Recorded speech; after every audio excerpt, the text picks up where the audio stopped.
Hello बच्चों।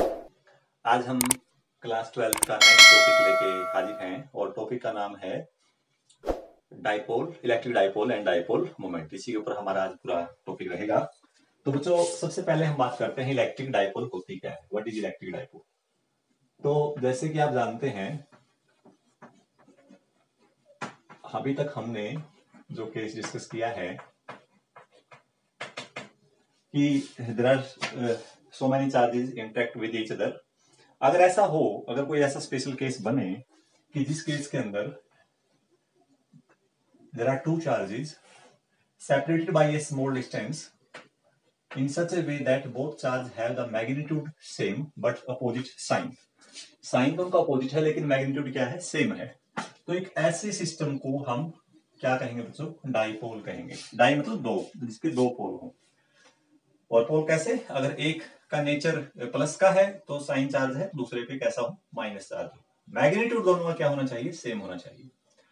और अगर ये बहुत अच्छी बात होगी अगर चार्जेस के बीच का डिस्टेंस बहुत बहुत कम हो। जितना कम डिस्टेंस होगा उतना ही डाइपोल का जो बिहेवियर बहुत अच्छा आएगा, उसको हम आइडियल डाइपोल का नाम दे देते हैं। जैसे वाटर मॉलिक्यूल आपने सुना हो, वाटर मॉलिक्यूल के अंदर क्या है, जहां पर भी हाइड्रोजन बॉन्डिंग का हम कंसेप्ट पढ़ते हैं, इलेक्ट्रोनेगेटिव एटम और हाइड्रोजन एटम जहां पर होते हैं बच्चों, उसमें इलेक्ट्रॉन को क्या करते हैं, स्लाइटली अपनी तरफ कर लेते हैं, उसको अटैक कर लेते हैं।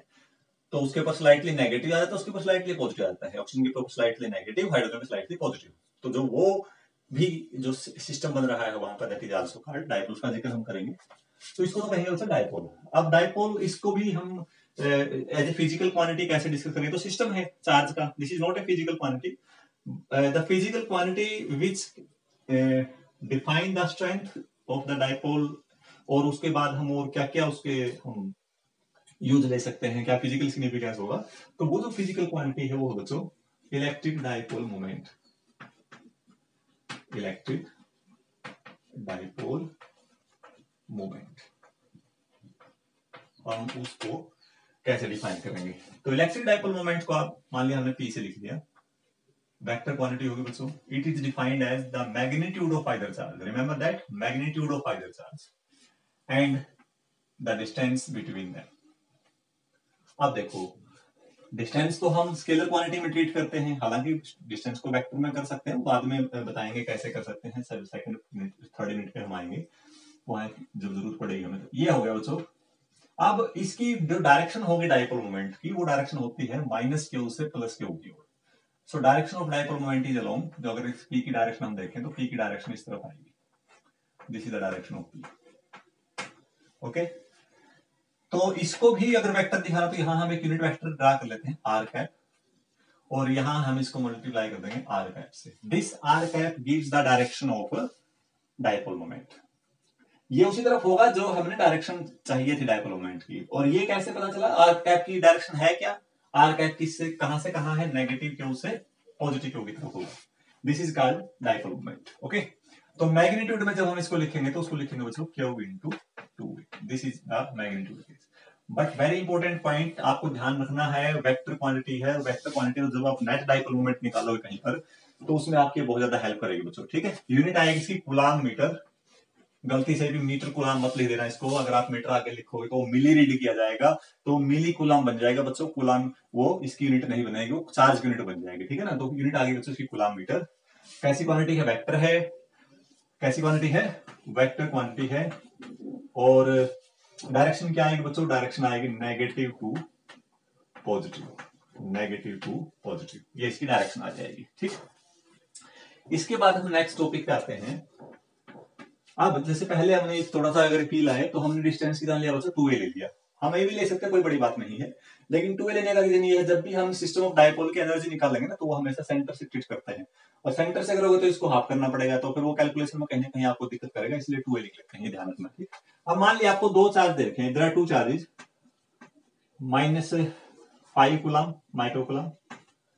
ये रखा हुआ है बच्चों, एक कोऑर्डिनेट है 0 0 2 सेंटीमीटर पे। एक चार्ज दे रखा है +5 माइक्रोकूलम, ये दे रखा है 0 0 -2 सेंटीमीटर पे। Find out the electric dipole moment as well as the direction and the net charge on the dipole. तीन क्वेश्चन आपसे पूछ लिए इसमें।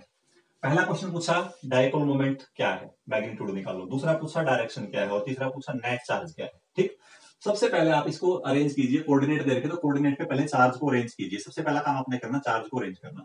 ठीक है, जैसे माने ये एक्स एक्सिस है, मान लेते हैं बच्चों ये वाई एक्सिस है, क्योंकि जेड एक्सिस को अगर आप ट्रीट करो थोड़ा सा आपको इनकन्वीनियंस होगा, तो इसलिए बेटर है कि आप इसको जेड मान लो, कोई फर्क नहीं पड़ता, किसी को जेड मान लो। ये एक्स है, ये वाई है, तो जेड एक्सिस एक्चुअली में हम ये मानते थे एक्स वाई जेड, लेकिन ये एक्स है, ये जेड है, ये वाई है, तो वाई एक्सिस अब ये है, ये वाला वाई एक्सिस है, ये जेड है। अब कोऑर्डिनेट जेड का दे रखा मैंने, इसलिए यहाँ जेड ले लिया। तो -5 कूलम चार्ज रखा 002 पे, यानी x0 y0 z 2 सेंटीमीटर, तो z 2 सेंटीमीटर यहाँ आ गया। तो ये यहां से यहां डिस्टेंस आ गई बच्चों 2, और यहां रख दिया 5 माइक्रो कूलम, किसका, माइनस का। ठीक है, फिर नीचे देखा 0 -2, तो ये z को आप नेगेटिव z पे जाएंगे तो बिल्कुल इसके अपोजिट है, यहाँ पर जैसे मिरर इमेज हम कहें तो -2 सेंटीमीटर पे यहां दे दिया बच्चों, ये कोऑर्डिनेट था 002, ये आ गया 0 -2, यहां रखा हुआ है +5 माइक्रो कूलम चार्ज। ठीक है, तो सबसे पहले डायपोल मोमेंट निकालते हैं। Magnitude of dipole moment can be written as Q into 2a। What is the magnitude of the charge, charge का magnitude of 5 micro coulomb, micro का मतलब 10⁻⁻⁶ into 2a।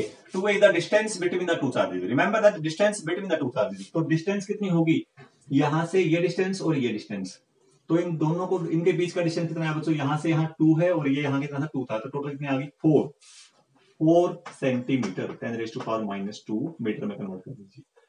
जब इसको आप सोल्व करेंगे तो आएगा 20, यानी 2 इंटू 10⁻⁻7 कूलाम मीटर, क्योंकि इसकी वैल्यू किस यूनिट किस में थी बच्चों, कूलाम में थी। ये आ गया, क्या आ गया, ये बड़ा लिखेंगे आप, zero coulomb metre. Dipole moment आ गई। Next question, what is direction, direction हमने क्या बताया थी, नेगेटिव चार्ज से पॉजिटिव चार्ज की ओर। नेगेटिव चार्ज कहाँ है, ये है, पॉजिटिव कहाँ है, यहाँ पर है, तो नेगेटिव से पॉजिटिव को जब इसकी आप डायरेक्शन दोगे तो डायरेक्शन आएगी ये, दिस इज द डायरेक्शन। ठीक, तो अब यहाँ अगर दिखाएं तो वेक्टर फॉर्म में अगर इसको लिखोगे डायपोल मोमेंट वेक्टर फॉर्म में, this is equal to 2 into 10⁻⁻7।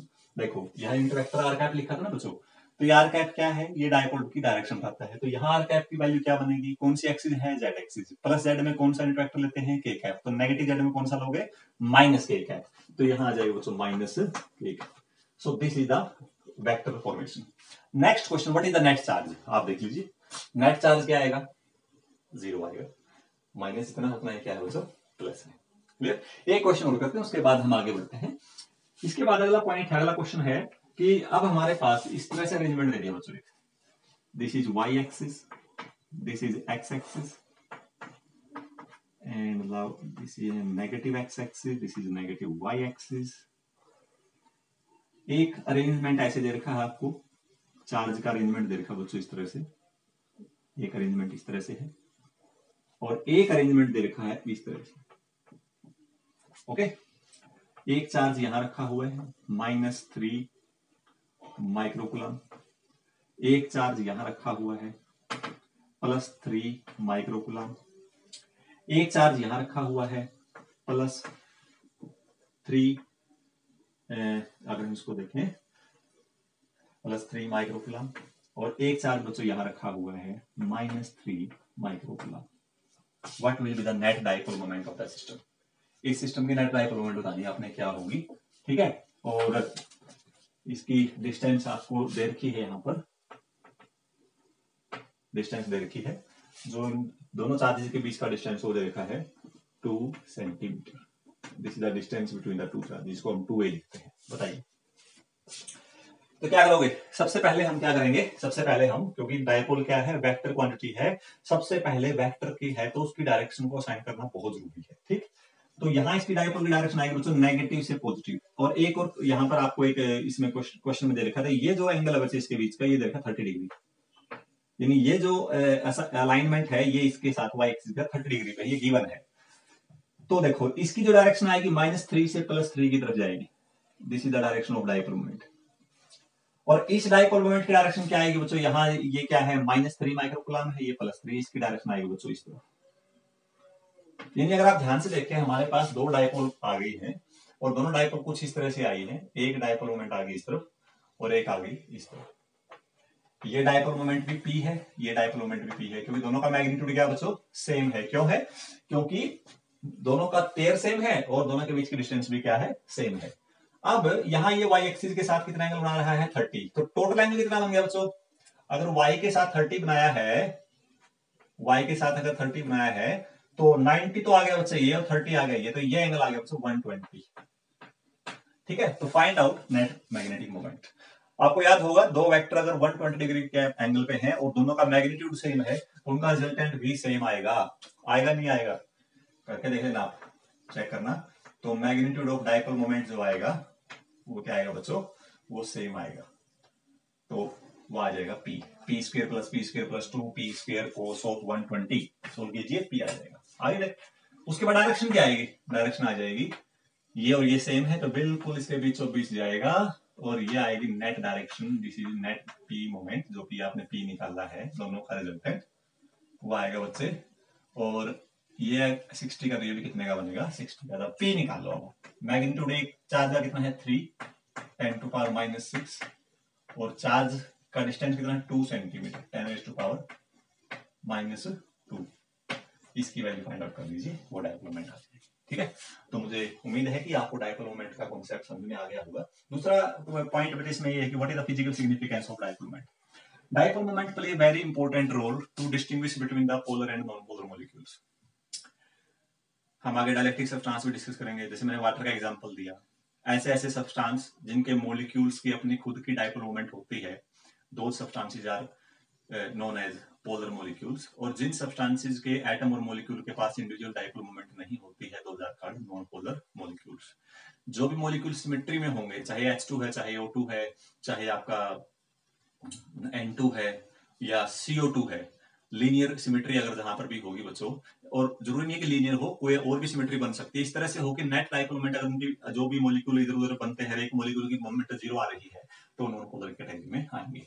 Water किस में आएगा? पोलर में आएगा। HCl किस में आएगा? पोलर में आएगा। ठीक है, तो ये इसका एक फिजिकल सिग्निफिकेंस है। उसके बाद नेक्स्ट टॉपिक हमारा है बच्चे, हम इलेक्ट्रिक फील्ड इंटेंसिटी निकालना चाहते हैं डायपोल की वजह से, और दो पॉइंट पे निकालेंगे, एक्सियल और इक्विटोरियल। ठीक है, तो पहला केस हम करते हैं एक्सियल लाइन पे इलेक्ट्रिक फील्ड इंटेंसिटी क्या आएगी, और उसके बाद दूसरा केस करेंगे इक्विटोरियल पे क्या आएगी। ध्यान से समझिए इसको। ठीक है, तो बहुत सिंपल तरीके से करना है, ज्यादा कई बार बच्चे लिखने में लग जाते हैं। बिल्कुल सिंपल सी बातें हैं, आपने बताना है भी 2 चार्ज ले लिए, हमने इस तरह से करना है, बात खत्म। कोई ज्यादा सी रामायण इसमें लिखने की जरूरत नहीं होती। फिजिक्स में आपको पता है टू द पॉइंट आप बात कीजिए, टू द पॉइंट कॉन्सेप्ट पे रहिए। ठीक है नहीं? तो मान लेते हैं जैसे हमने एक ये डायपोल ले ली, एक बार जरूर मेंशन कर दे शुरू में, consider an electric dipole having charge -q and +q separated by distance 2a। ये बात आप जरूर एक बार मेंशन कर दे, आपने लिया क्या है सिस्टम। वैसे आपने डायग्राम में दिखा भी दिया है। आपने पी पॉइंट पे, एक्सियल लाइन का मतलब क्या होता है? एक ऐसी लाइन जो दोनों चार्जेस के बीच में से पास करे और सेंटर में से ही पास करे। ध्यान रखेंगे, the line passing through the two charges as well as through their mid point of the line joining, that is called the axial line. तो हमारी एक्सियल लाइन क्या बनेगी? ये हमारी एक्सियल लाइन होगी, ये हमारी एक्सियल लाइन होगी। और मान लेते हैं हम इस पॉइंट पे, यहां पर हम इलेक्ट्रिक फील्ड इंटेंसिटी निकालना चाहते हैं P पर। इस पॉइंट को बच्चों मैंने A लिख लिया और इस पॉइंट को क्या लिख लिया? B लिख लिया। ठीक है, तो यहां पर इलेक्ट्रिक फील्ड इंटेंसिटी क्या आएगी? अभी तक के लेक्चर्स में मैं उम्मीद करता हूं आप बच्चों ने इतना तो सीख ही लिया होगा कि इलेक्ट्रिक फील्ड इंटेंसिटी अगर 2 से ज्यादा है, 2 या 2 से ज्यादा चार्ज दिए हुए हो तो उनको निकालते कैसे हैं। तो वेक्टर सम करते हैं बच्चों, हम प्रिंसिपल ऑफ सुपरपोजिशन लगाते हैं। प्रिंसिपल ऑफ सुपरपोजिशन कैसे लगेगा वो देखेंगे। मान लेते हैं ये इसका मिड पॉइंट है O, और मैंने O से P का डिस्टेंस ले लिया बच्चों R। तो आप समझ गए होंगे अगर O से P का डिस्टेंस अगर R है, ये पूरा 2a है, तो बच्चा ये कितना बचा? A। अगर ये A है और ये R है, तो ये जो डिस्टेंस बचेगी O से P की, O से P की जो डिस्टेंस बचेगी ये रहेगी R - A। ठीक है, ये R है, ये A है, तो ये जो डिस्टेंस आ जाएगी, ये डिस्टेंस आ जाएगी R + A। ये एक बार अरेंजमेंट आपका डायग्राम में जरूर होना चाहिए जब आप टॉपिक क्वेश्चन लिखते हो। एग्जाम पॉइंट ऑफ व्यू से भी इंपॉर्टेंट रहता है हमेशा ये टॉपिक, और इसके जो रिजल्ट हैं, जो रिजल्ट आएंगे वो बहुत इंपॉर्टेंट हैं। ठीक है ना, बहुत कुछ सीखने को मिलेगा आपको इस टॉपिक से, तो ध्यान से समझते जाइए दोनों टॉपिक, एक्सियल और इक्विटोरियल का। ठीक है, तो अब हम निकालते हैं नेट इलेक्ट्रिक फील्ड इंटेंसिटी। ये +q चार्ज है बच्चे। आपको पता है इलेक्ट्रिक फील्ड इंटेंसिटी निकालने के लिए एक पॉजिटिव टेस्ट चार्ज रखते हैं हमेशा हम किसी भी पॉइंट पे।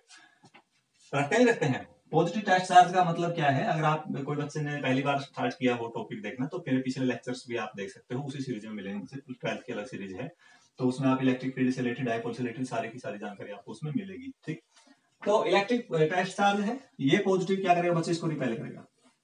तो इस प्लस चार्ज का इलेक्ट्रिक फील्ड आया बेटा इस तरफ, दैट इज E1, और इस माइनस क्यू, ये माइनस क्यू का ये क्यू नोट को क्या करेगा, अट्रैक्ट करेगा, किस पे प्लस है इस पे माइनस, ये करेगा बच्चों इस तरफ अट्रैक्ट।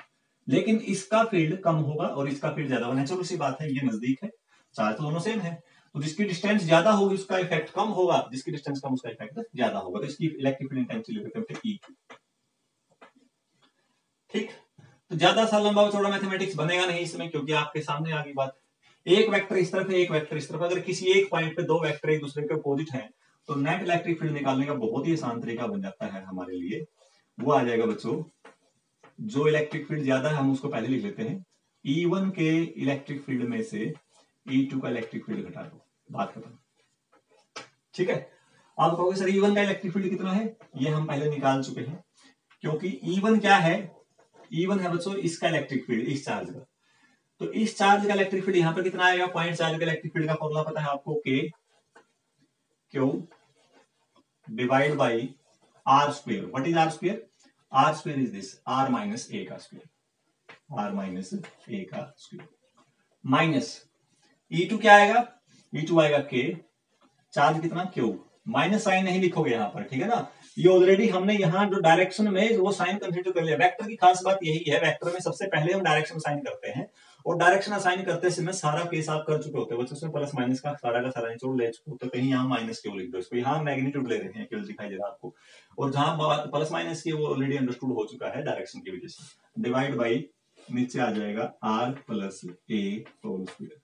ठीक है, इसको जब आप सोल्व करेंगे तो सोल्व करने के बाद हमें क्या मिलेगा, फिर फील्ड इंटेंसिटी अगर निकालें तो E आ जाएगा, इनका एलसीएम आ गया R square minus A square सारे का square, R plus A R minus A और A square minus B square, और ऊपर स्क्वायर तो बच्चे ऊपर स्क्वायर आ गया, ऊपर आ गया K क्यू कॉमन आ गया, अंदर देखो क्या आएगा, ये चला गया इधर R प्लस A का square minus R minus A का स्क्वायर, जब इसको सोल्व करोगे आप, इसको सोल्व करोगे देखो यहाँ आएगा बच्चों R square plus A square plus 2AR, R square plus A square plus 2AR minus R square minus A square minus minus plus 2AR,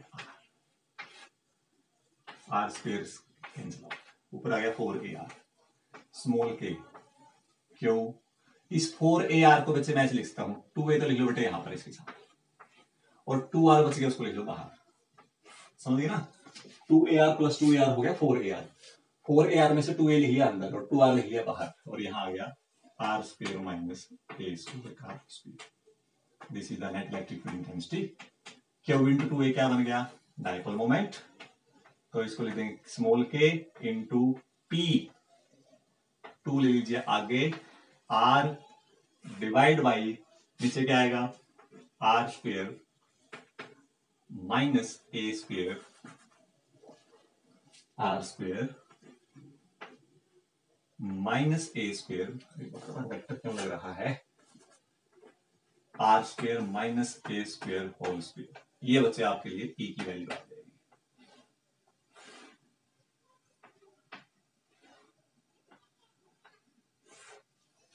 ठीक है, अब इसमें दो मेन बातें हैं, अगर उनको भी हम साथ साथ में कर लेते हैं तो बहुत अच्छी बात है, उसके बाद हम इक्वेटोरियल का केस कर लेते हैं उसे। सबसे पहला केस बच्चे ये है कि अगर हम यहाँ इस फॉर्मूले में इक्वेशन नंबर 1 में अगर देखें ध्यान से, हमने क्या किया बच्चे, ये हमारे पास एक्सप्रेशन आ गया, ठीक है, अब यहाँ क्या करें हम, अगर हम एक कंडीशन लगा दें, if R is very very large as compare to A, तो हम क्या कर सकते हैं, A को नेगलेक्ट कर सकते हैं, E का जो फॉर्मूला बनेगा वो आ जाएगा 2KP R divide by R की पावर 4, तो ये एक्सप्रेशन आ जाएगा 2KP divide by R cube, this is the electric field intensity for dipole. याद रखें ये एक्सप्रेशन जो होती है शॉर्ट डाइपोल के लिए है, किसके लिए है, for short dipole, short dipole का मतलब क्या है? शॉर्ट डायपोल का मतलब ये है जिस केस में जो हमने ये माना था ना डायपोल, यहां पर ये माइनस क्यू प्लस क्यू और बीच का डिस्टेंस क्या बच्चों 2a और ये पॉइंट ले रखा था बच्चों P। तो जिस केस में बच्चे ये जो डिस्टेंस है r, जो डिस्टेंस है, अगर ये r डिस्टेंस इस a से बहुत बहुत ज्यादा होगी तो उस केस में हम उसको शॉर्ट डायपोल बोलेंगे। उस केस में हमारा जो रिजल्ट है, जो इलेक्ट्रिक फील्ड इंटेंसिटी आएगी बच्चों, वो r क्यूब के इनवर्सली प्रोपोर्शनल आएगी। Very important. पॉइंट चार्ज का इलेक्ट्रिक फील्ड क्या आया था? r स्क्वायर के इनवर्सली आया था। लाइन चार्ज का क्या आया था? r के इनवर्सली आया था, जब हमने वो इंटीग्रेशन मेथड से निकाला था। बाहर का रिंग का भी देखा होगा हमने, सेमी सर्कुलर रिंग का। और डायपोल का क्या है? r क्यूब के इनवर्सली प्रोपोर्शनल। ठीक है, लेकिन कब? जब शॉर्ट डायपोल है। अगर डायपोल शॉर्ट नहीं है, ये डिस्टेंस और ये डिस्टेंस वैसे कंपेरेबल है, आप इसको अगर फिर इसको नेगलेक्ट नहीं कर सकते तो फिर आप ये फॉर्मूला लगाओगे। अगला पॉइंट इंपॉर्टेंट ये है, इसमें नेट इलेक्ट्रिक फील्ड किस तरफ आई थी बच्चों? नेट इलेक्ट्रिक फील्ड आई थी मेरी तरफ। This is the direction of net electric field. और डायपोल की डायरेक्शन भी किस तरफ है? नेगेटिव से पॉजिटिव। तो इसका मतलब electric field intensity parallel to electric dipole in case of axial line. Axial line के केस में जो इलेक्ट्रिक फील्ड इंटेंसिटी आएगी डायपोल की, डायपोल मोमेंट की डायरेक्शन और इलेक्ट्रिक फील्ड इंटेंसिटी डायरेक्शन एक जैसी होगी, ये आपने ध्यान रखना है। इसका मतलब अगर आर वेक्टर, इसको आर वेक्टर मान ले और इसको ये क्या वेक्टर बेटा? ई वेक्टर है। तो वेक्टर आर में और वेक्टर ई में जो एंगल बनेगा वो जीरो बनेगा। क्या बनेगा? वो जीरो बनेगा। This is the case of axial line. उम्मीद करता हूं समझ में आ गया होगा सभी बच्चों को।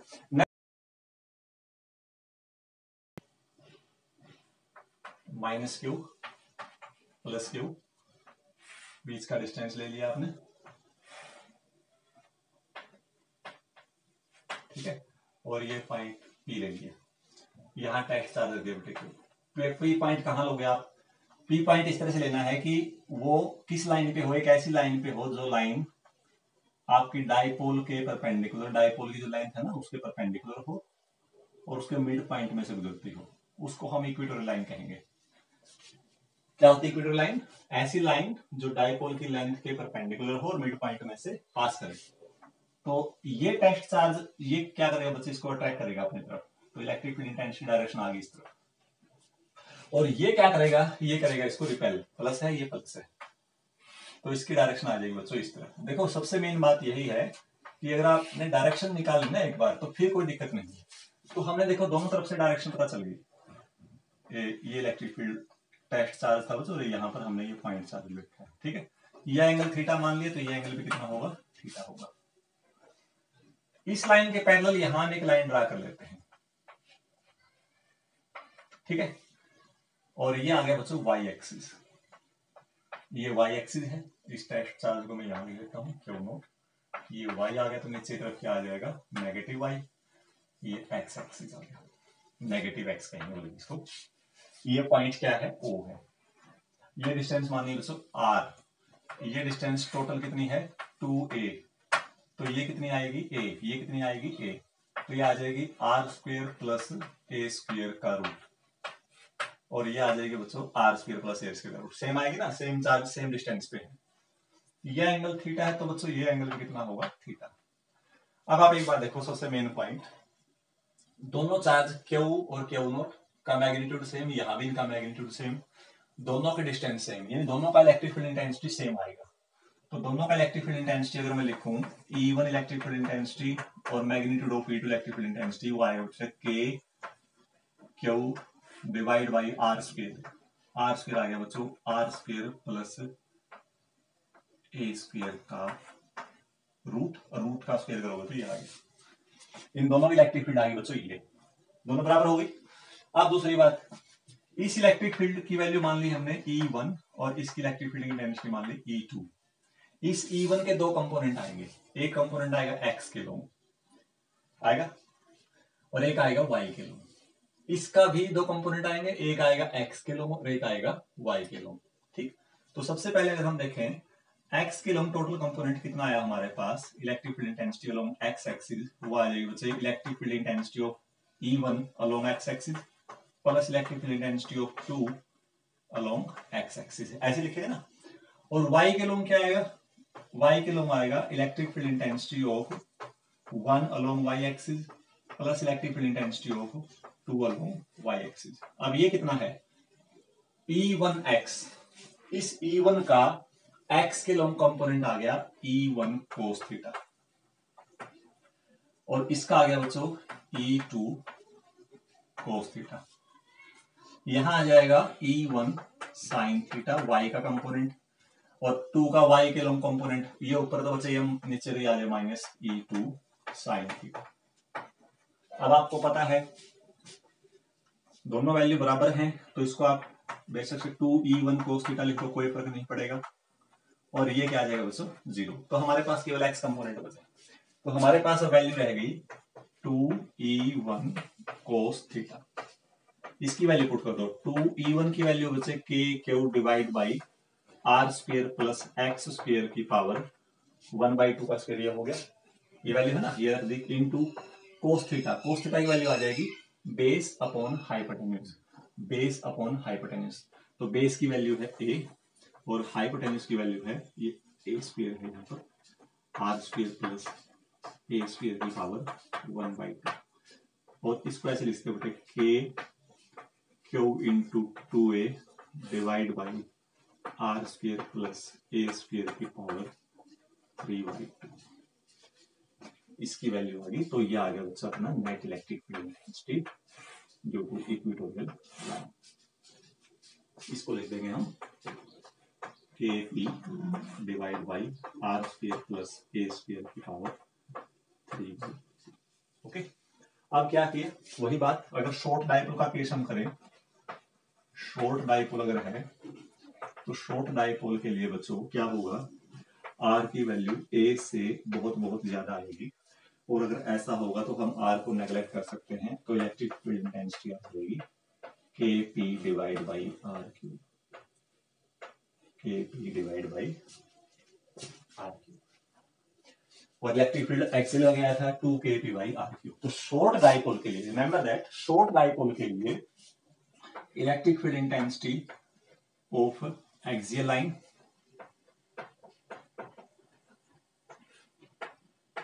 और अगर इक्वेटोरियल लाइन को हम डिवाइड करें तो उनका रेशियो कितना आएगा 2 आएगा। कितना रेशियो आएगा उनका 2 आएगा, एक्सियल डिवाइड बाई इक्वेटोरियल आएगा समझ में। किसके लिए हुआ, लेकिन शॉर्ट डाइपोल की ये बात आपने ध्यान रखनी है। अगला पॉइंट, अब डायरेक्शन देखते हैं। नेट इलेक्ट्रिक फील्ड आया बच्चों हमारा इस तरफ, ये डायरेक्शन नेट इलेक्ट्रिक फील्ड की, ये डायरेक्शन है नेट इलेक्ट्रिक फील्ड की, this is the direction of net electric field intensity. क्योंकि ये और ये तो y का तो कंपोनेंट कैंसिल ही कर गया था, तो x के लोग इस तरफ बचा। और डाइपोल की डायरेक्शन किस तरफ है, डाइपोल की डायरेक्शन है हमारी इस तरफ, ठीक। तो डाइपोल इस तरफ, इलेक्ट्रिक फील्ड इस तरफ। तो हम यहाँ एक तो ये पॉइंट लिखेंगे कि जो इलेक्ट्रिक फील्ड है किसके लिए, इक्वेटोरियल के लिए, electric field and E are anti parallel, are anti parallel, very important point. और दूसरा इंपॉर्टेंट पॉइंट ये बेटे, जो E और R हैं position vector, are right angle, वो दोनों किस पे हैं, राइट एंगल पे हैं। देख लीजिए पोजीशन वेक्टर ये है आपकी बार हमारे पास, this is the position vector and this is the net electric field intensity. तो दोनों में एंगल इतना आएगा 90 डिग्री। तो ये था वैसे हमारा इलेक्ट्रिक डाइपोल से रिलेटेड टॉपिक, ठीक। तो नेक्स्ट लेक्चर में हम डिस्कस करेंगे इलेक्ट्रिक फील्ड लाइंस और उसके बाद torque acting on dipole and energy stored in dipole. Very very important topic रहेंगे नेक्स्ट लेक्चर में। बच्चों अगर आपको समझ में आ रहा है या कोई दिक्कत है, किसी प्रकार का कोई ऐसा लग रहा है कि कुछ कमी है उसको दूर किया जा सकता है, तो प्लीज आप कमेंट बॉक्स में मुझे कमेंट जरूर करें। और आप इसको चैनल को सब्सक्राइब करें और बेल आइकन को जरूर दबाएं, और जिसको भी आप अपने दोस्तों को जो फायदा उठा सकते हैं बस उनको शेयर कर सकते हो। Thank you very much.